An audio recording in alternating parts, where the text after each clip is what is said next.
Là, on va faire un angle plié, mais sortant. Exactement pareil que tout à l'heure. Ce qui va se passer, c'est que je vais enlever la matière qu'il y a derrière, de manière à pouvoir plier la baguette comme ceci. Ah, tu vas pas faire deux morceaux. Non. Toujours tu plies, mais tu laisses la liaison. Exactement, la liaison de là où passe la toile. À l'arrière de la baguette, on s'en fout un petit peu. Pourquoi? C'est parce que ça évite d'avoir un cheville à proximité aussi. Et puis c'est surtout que là, il faut avoir une continuité de la baguette partout où passe la toile pour avoir une belle finition. La toile, c'est très fin, donc la toile, elle va passer sur cette partie-là, donc il faut que ce soit nickel. Ah ouais, parce qu'en plus, on risquerait d'avoir un angle pas propre si jamais tu les raccordes mal en plus. Et déchirer la toile. Aljan. Toujours là, toujours. Ça. Donc là, en fait, j'ai fait montrer de là où ça va couper, et donc là, c'est 15 000, d'accord? 15 000. Donc là, il faut que j'enlève cette partie-là. Je supprime tout ça. Ah ouais, toi, tu n'as pas travaillé dans les bureaux d'études. Hein. Pourquoi? T'as vu ton hachage? Ouais, parce que c'est le pomme, je sais plus ce que c'est.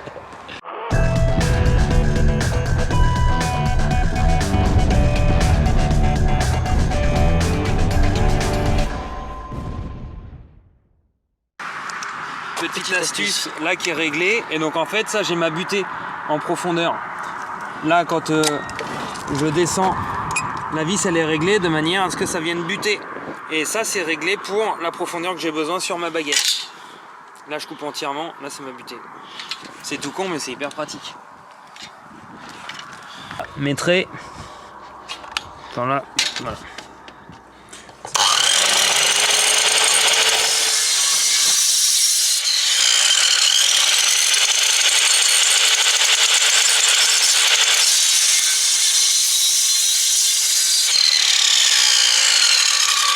Tu parles de la butée d'arrêt de profondeur? Ouais, c'est ça. Pour jamais entamer le profil de derrière? Ça. Voilà. Et là, je peux pas descendre plus bas.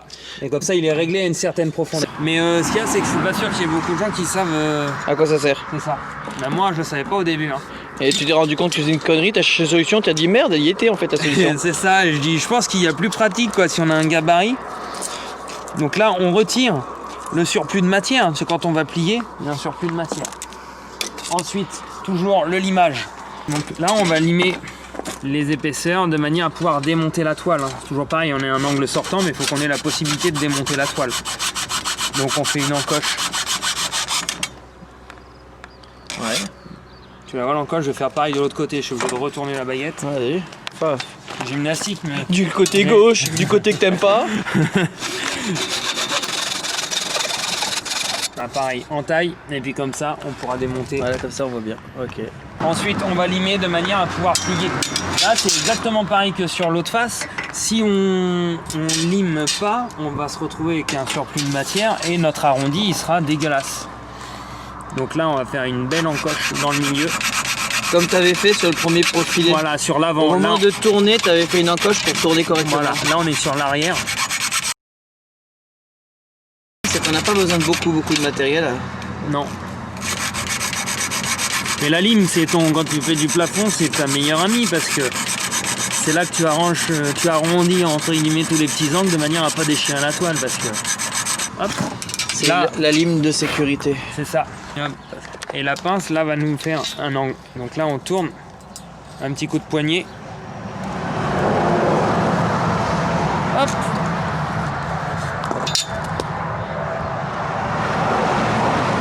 Ah, parfait.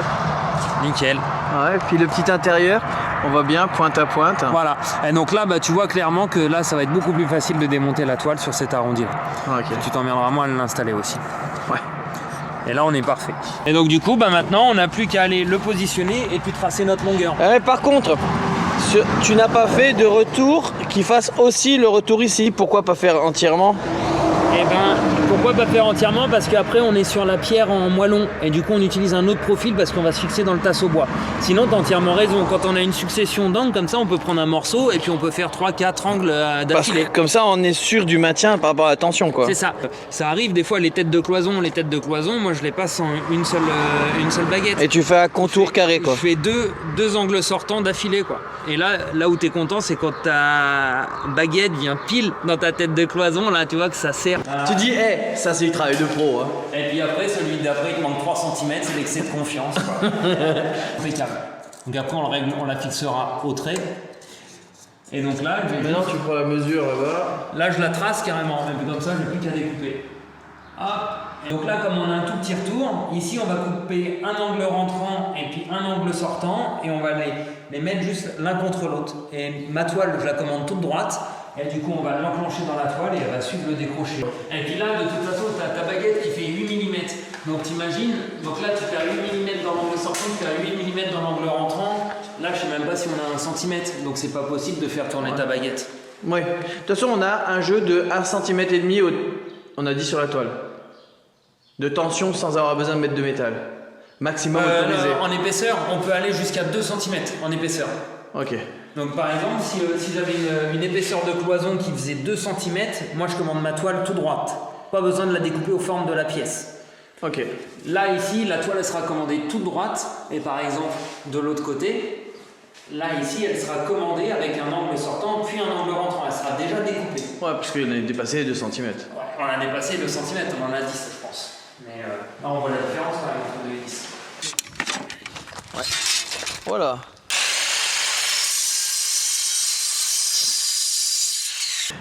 Donc là on va raccorder ça comme ça. Ça superpose. Arrête ici, arrête ici. Et là la toile avec la tension qu'il va y avoir, elle va tourner pile poil. Sans se déchirer parce qu'en fait Sans déchirer, on est limé là, quoi. on est limé là, donc ça il n'y a pas de souci. Alors c'est sûr qu'il ne faut pas la mettre comme un bœuf maintenant, il faut y aller quand même tout doux. Et regarde, oh là là, c'est beau. Enfin en même temps là il n'y avait pas grand chose à faire, hein. Il y avait juste à... Ouais, mais ça fait toujours plaisir. Ouais. Du coup, tu préperces? Je vais voir. Alors, t'as réussi à l'avoir? Et les petites feuilles crampons, il n'y a rien fait. Hein. Tu fais un test? Parce qu'après, tu vas être condamné à la redévisser.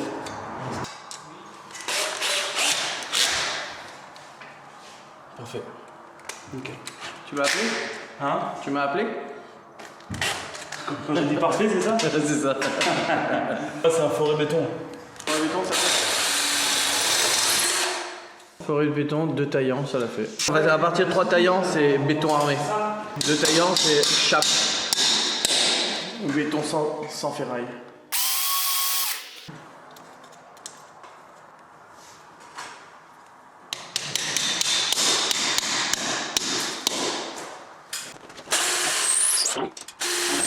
C'est la pierre de tuffeau aussi ici? Là je peux pas vous dire. Lâche pas. Ah, parce que vu comment elle est friable.